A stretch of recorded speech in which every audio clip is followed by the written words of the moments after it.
RSS ಪಥಸಂಚಲನಕ್ಕೆ ಸಂಬಂಧಿಸಿದಂತೆ ಚಿತ್ತಾಪುರ ವಿವಾದದ ಕೇಂದ್ರ ಬಿಂದು. ಚಿತ್ತಾಪುರದಲ್ಲಿ ಪಥಸಂಚಲನಕ್ಕೆ ಅವಕಾಶ ನಿರಾಕರಿಸಿದ ವಿಚಾರ ಕೋರ್ಟ್ ಅಂಗಳವನ್ನು ಪ್ರವೇಶಿಸಿತ್ತು. ಸದ್ಯ ಕೋರ್ಟ್ ನಿರ್ದೇಶನದಂತೆ ಇವತ್ತು ಶಾಂತಿ ಸಭೆ ನಡೆಯೋದಕ್ಕಿದೆ. ಹೈಕೋರ್ಟ್ ಕೊಟ್ಟ ನಿರ್ದೇಶನದಂತೆ ಇವತ್ತು ಶಾಂತಿ ಸಭೆ ನಡೆಯುತ್ತೆ. ವಿವಾದದ ನಂತರ ನಡೀತಾ ಇರುವಂತ ಸಭೆ ಇದು. ರಾಷ್ಟ್ರ ಮಟ್ಟದಲ್ಲಿ ಗಮನ ಸೆಳೆದಿತ್ತು ಈ ಪಥಸಂಚಲನದ ವಿವಾದ. ಕಲಬುರಗಿ ಹೈಕೋರ್ಟ್ ಪೀಠದ ನಿರ್ದೇಶನದಂತೆ ಶಾಂತಿ ಸಭೆ ಕರೆದಿದ್ದಾರೆ ಜಿಲ್ಲಾಧಿಕಾರಿ. ಇವತ್ತು ಬೆಳಗ್ಗೆ 11:30ಕ್ಕೆ ಡಿಸಿ ಕಚೇರಿ ಸಭಾಂಗಣದಲ್ಲಿ ಸಭೆ ನಡೆಯುತ್ತೆ. ಆರ್ಎಸ್ಎಸ್ ಅರ್ಜಿ ಸಲ್ಲಿಸಿದ ನಂತರ ಉಳಿದ ಸಂಘಟನೆಗಳು ಕೂಡ ನಮಗೂ ಅವಕಾಶ ಕೊಡಿ ಅಂತ ಅರ್ಜಿ ಸಲ್ಲಿಸಿದ್ವು. ಆ ಸಂಘಟನೆಗಳನ್ನು ಸಭೆಗೆ ಆಹ್ವಾನಿಸಲಾಗಿದೆ. ಒಟ್ಟು 10 ಸಂಘಟನೆಗಳಿಗೆ ನೋಟಿಸ್ ಕೊಟ್ಟು ಕರೆದಿದ್ದಾರೆ ಜಿಲ್ಲಾಧಿಕಾರಿ. ಕಲಬುರಗಿ ಡಿಸಿ ಫೌಜಿಯಾ ತರುನ್ನು ಈ ಸಂಘಟನೆಗಳಿಗೆ ಆಹ್ವಾನ ಕೊಟ್ಟಿದ್ದಾರೆ ಶಾಂತಿ ಸಭೆಗೆ. ಒಂದು ಸಂಘಟನೆಯಿಂದ ಗರಿಷ್ಠ 3 ಅಂತ ಆಹ್ವಾನ ಕೊಡಲಾಗಿದೆ. ಡಿಸಿ ಫೌಜಿಯಾ ತರುನ್ನಂ ಅವರ ನೇತೃತ್ವದಲ್ಲಿ ಸಭೆ ನಡೆಯುತ್ತೆ. ಜಿಲ್ಲಾ ಪೊಲೀಸ್ ವರಿಷ್ಠಾಧಿಕಾರಿ, ಕಲಬುರಗಿ ಪೊಲೀಸ್ ಕಮಿಷನರ್ ಸೇರಿ ಹಲವರು ಈ ಸಭೆಯಲ್ಲಿ ಭಾಗಿಯಾಗ್ತಾರೆ. ಈ ಸಭೆಯಲ್ಲಿ ತೆಗೆದುಕೊಂಡಂತ ನಿರ್ಧಾರ ಏನು ಎತ್ತ ಇದನ್ನ ಕೋರ್ಟ್ಗೆ ತಿಳಿಸಬೇಕಾಗಿದೆ ನಾಡ್ದು 30ಕ್ಕೆ. ಅದಕ್ಕೂ ಮುಂಚಿತವಾಗಿ ಇವತ್ತು ಸಭೆ ಮಾಡಿ ಶಾಂತಿ ಸಭೆ ಮಾಡಿ ಪಥಸಂಚಲನಕ್ಕೆ ಅವಕಾಶವನ್ನ ಕೊಡೋದಿದ್ರೆ ಯಾರಿಗೆ ಮೊದಲು RSS ಕೊಡಬೇಕೋ ಅಥವಾ ಬೇರೆ ಸಂಘಟನೆಗಳೇನು ಅರ್ಜಿ ಸಲ್ಲಿಸಿದ್ದಾವೆ ಅವರಿಗೆ ಕೊಡಬೇಕೋ, ಇದೆಲ್ಲದರ ಬಗ್ಗೆ ಒಂದು ಸ್ಪಷ್ಟತೆ ಸಿಗುವಂತ ಸಾಧ್ಯತೆ ಇದೆ. RSS ಅರ್ಜಿ ಸಲ್ಲಿಸಿದ ನಂತರ ಸಾಲು ಸಂಘಟನೆಗಳು ನಮಗೂ ಅವಕಾಶ ಕೊಡಿ ಅಂತ ಅರ್ಜಿ ಸಲ್ಲಿಸಿದ್ದಾವೆ. ಭೀಮ್ ಆರ್ಮಿ, ದಲಿತ್ ಪ್ಯಾಂಥರ್ಸ್, ಕುರುಬ ಸಮುದಾಯದ ಸಂಘಟನೆ, ಕ್ರಿಶ್ಚಿಯನ್ ಸಂಘಟನೆ, ರೈತ ಸಂಘಟನೆ ಇವರೆಲ್ಲರೂ ಕೂಡ ಅರ್ಜಿ ಸಲ್ಲಿಸಿದ್ದಾರೆ. ಪಥಸಂಚಲನ ನಡೆಸಲು RSSಗೆ ಅನುಮತಿ ಸಿಗತ್ತಾ ಅನ್ನೋ ಪ್ರಶ್ನೆ. RSS ಸೇರಿ 9 ಸಂಘಟನೆಗಳ ಜೊತೆ ಇವತ್ತು ಸಭೆಯಾಗತ್ತೆ. ಸಭೆ ಫಲಪ್ರದವಾಗತ್ತಾ? ಶಾಂತಿ ಸಭೆಯಲ್ಲಿನ ನಿರ್ಣಯದ ಬಗ್ಗೆ ಎಲ್ಲರ ಚಿತ್ತ ನೆಟ್ಟಿದೆ. ರಾಜ್ಯದ ಬೇರೆ ಎಲ್ಲಾ ಕಡೆ ಪಥಸಂಚಲನಕ್ಕೆ ಯಾವುದೇ ಸಮಸ್ಯೆ ಆಗಲಿಲ್ಲ. RSS ಪಥಸಂಚಲನಕ್ಕೆ ನಿರ್ವಿಘ್ನವಾಗಿ ಸಾಗಿದೆ. ಒಂದೆರಡು ಕಡೆ ಬಿಟ್ರೆ, ಗುರುಮಿಟ್ಕಲ್ಲಲ್ಲಿ ಬಿಟ್ಟು ಮತ್ತು ಸೇಡಂ ಬಿಟ್ರೆ ರಾಜ್ಯದ ಬೇರೆ ಜಿಲ್ಲೆಗಳಲ್ಲಿ ಪ್ರಾಬ್ಲಮ್ ಆಗಿಲ್ಲ. ಬಟ್ ಕಲಬುರಗಿಯಲ್ಲಿ ಸಮಸ್ಯೆ ಆಗಿದೆ. ಸದ್ಯ ಅದಕ್ಕೆ ಇವತ್ತಿನ ಶಾಂತಿ ಸಭೆಯಲ್ಲಿ ಏನು ನಿರ್ಧಾರ ತೆಗೆದುಕೊಳ್ತಾರೆ ಅನ್ನುವಂಥ ಪ್ರಶ್ನೆ ಇದೆ.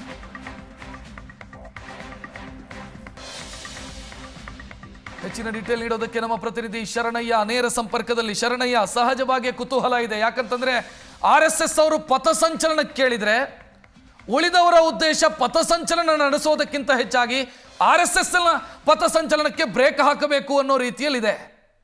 ಶಾಂತಿ ಸಭೆಯಲ್ಲಾದ್ರೂ ಏನ್ ನಿರ್ಧಾರ ತೆಗೆದುಕೊಳ್ಳುತ್ತಾರೆ, ಏನಾಗಬಹುದು ಅಂತ ಅನ್ಸುತ್ತೆ? ಹೌದು ರಕ್ಷಿತ್, ಕಳೆದ 15 ದಿನಗಳಿಂದ ಕಲಬುರಗಿ ಜಿಲ್ಲೆಯ ಈ ಚಿತ್ತಾಪುರ್ನಲ್ಲಿ RSS ನಡೆಸಲು ಉದ್ದೇಶಿಸಿರುವಂತಹ ಪಥಸಂಚಲನದ ವಿವಾದ ಸೃಷ್ಟಿಯಾಗಿರುವಂತದ್ದು ಕಳೆದ 13ನೇ ತಾರೀಕಿಗೆ. ವಾಸ್ತವವಾಗಿ ನೋಡಿದ್ರೆ ಕಳೆದ 13ನೇ ತಾರೀಕಿಗೆ RSS ನವರು ನಮಗೆ ಪಥಸಂಚಲನ ನಡೆಸಲಿಕ್ಕೆ ಅವಕಾಶ ಕೊಡಿ ಅಂತ ರಿಕ್ವೆಸ್ಟ್ ಮಾಡ್ಕೊಂಡಿದ್ರು.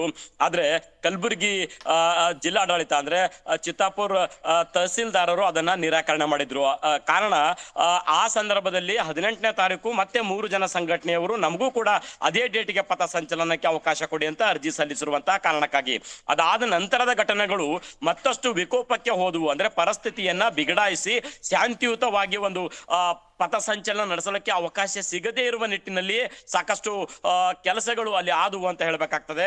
ಯಾಕೆಂತ ಹೇಳಿದ್ರೆ ಒಂದಲ್ಲ ಎರಡಲ್ಲ, ಬರೋಬ್ಬರಿ 10 ಸಂಘಟನೆಯವರು, 10 ಬೇರೆ ಬೇರೆ ಸಂಘಟನೆಯವರೆಗೂ ನಮಗೂ ಕೂಡ ನವೆಂಬರ್ 2ನೇ ತಾರೀಕಿಗೆ ಚಿತ್ತಾಪುರ್ನಲ್ಲೇ ಪಥಸಂಚಲನಕ್ಕೆ ಅವಕಾಶ ಕೊಡಿ ಅಂತ ಕಲಬುರಗಿ ಜಿಲ್ಲಾಡಳಿತಕ್ಕೆ ಮನವಿಯನ್ನ ಸಲ್ಲಿಸಿದಾಗಿದೆ. ಹಾಗಾಗಿ ಸದ್ಯ ಪರಿಸ್ಥಿತಿ ವಿಕೋಪಕ್ಕೆ ಹೋಗಿರುವಂತದ್ದು. RSS ನವರು ಹೈಕೋರ್ಟ್ ಮೆಟ್ಟಿಲು ಕೂಡ ಹತ್ತಿದ್ದಾರೆ. ಹೈಕೋರ್ಟ್ ಕೂಡ ಒಂದು ನಿರ್ದೇಶನವನ್ನ ನೀಡಿದೆ ಕಲಬುರಗಿ ಜಿಲ್ಲಾಡಳಿತಕ್ಕೆ. 28ನೇ ತಾರೀಕು ನೀವು ಶಾಂತಿ ಸಭೆಯನ್ನ ನಡೆಸಿರಿ ಅಂತ. ಅದಕ್ಕೆ ಅನುಗುಣವಾಗಿ ಹೈಕೋರ್ಟ್ ನಿರ್ದೇಶನದ ಮೇರೆಗೆ ಇವತ್ತು ಕಲಬುರಗಿ ಜಿಲ್ಲಾಡಳಿತ, ಕಲಬುರಗಿ ಡಿಸಿ ಅವರು ಜಿಲ್ಲಾಧಿಕಾರಿಗಳ ಕಚೇರಿಯ ಸಭಾಂಗಣದಲ್ಲಿ 11ವರೆಗೆ ಶಾಂತಿ ಸಭೆಯನ್ನ ಆಯೋಜನೆ ಮಾಡಿದ್ದಾರೆ. ಈ ಬಿಕ್ಕಟ್ಟು ಸೃಷ್ಟಿಯಾದ ನಂತರ ಕಲಬುರಗಿ ಜಿಲ್ಲಾಡಳಿತದಿಂದ ನಡೆಯುತ್ತಿರುವಂತಹ ಮೊದಲ ಶಾಂತಿ ಸಭೆ ಇದು.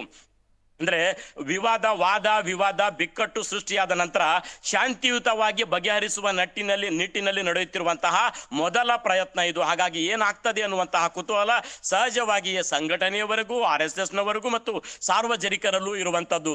ಹೈಕೋರ್ಟ್ ನಿರ್ದೇಶನದ ಮೇರೆಗೆ ನಡೆಯುತ್ತಿರುವಂತಹ ಈ ಶಾಂತಿ ಸಭೆ 10 ಸಂಘಟನೆಯವರೆಗೆ ಜಿಲ್ಲಾ ಅಧಿಕಾರಿಗಳು ಬರಲಿಕ್ಕೆ ನೋಟಿಸ್ ಅನ್ನ ಕೊಟ್ಟಿದ್ದಾರೆ.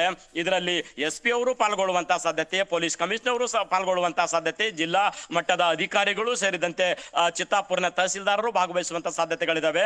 10 ಸಂಘಟನೆಯವರಲ್ಲಿ ಯಾರಿಗೆ ಕೊಡ್ತಾರೆ ಅನ್ನುವಂಥದ್ರ ಬಗ್ಗೆ ನಿರ್ದಿಷ್ಟವಾಗಿ ಗೊತ್ತಾಗದೇ ಇದ್ರೂ ಕೂಡ ಏನಾಗ್ತದೆ ಅನ್ನುವಂತಹ ಕುತೂಹಲ ಇರುವಂತದ್ದು. ಹೈಕೋರ್ಟ್ ಕೂಡ ಬಹಳ ಸ್ಪಷ್ಟವಾಗಿ ಹೇಳಿದೆ, ನೀವು ಶಾಂತಿ ಸಭೆಯಲ್ಲಿ ಕೈಗೊಂಡ ಕ್ರಮಗಳನ್ನ ನಮಗೆ ರಿಪೋರ್ಟ್ ಸಲ್ಲಿಸ್ರಿ, 30ನೇ ತಾರೀಕು ಮತ್ತೆ ಹಿಯರಿಂಗ್ ಇದೆ ಅಂತ ಹೇಳಿರುವ ಕಾರಣಕ್ಕಾಗಿ ಈ ಶಾಂತಿ ಸಭೆ ತೀವ್ರ ಕುತೂಹಲ ಮೂಡಿಸಿರುವಂತದ್ದು. ಶಾಂತಿ ಸಭೆಗೆ ಕ್ಷಣಗಣನೆ ಶುರುವಾಗಿದೆ. ಬೆಳಗ್ಗೆ 11ವರೆಗೆ ಜಿಲ್ಲಾಧಿಕಾರಿಗಳ ಕಚೇರಿಯ ಸಭಾಂಗಣದಲ್ಲಿ ಶಾಂತಿ ಸಭೆ ನಡೀತದೆ. ರಕ್ಷಿತ್, ಥ್ಯಾಂಕ್ ಯು ಶರಣಯ್ಯ ಮಾಹಿತಿಗೆ.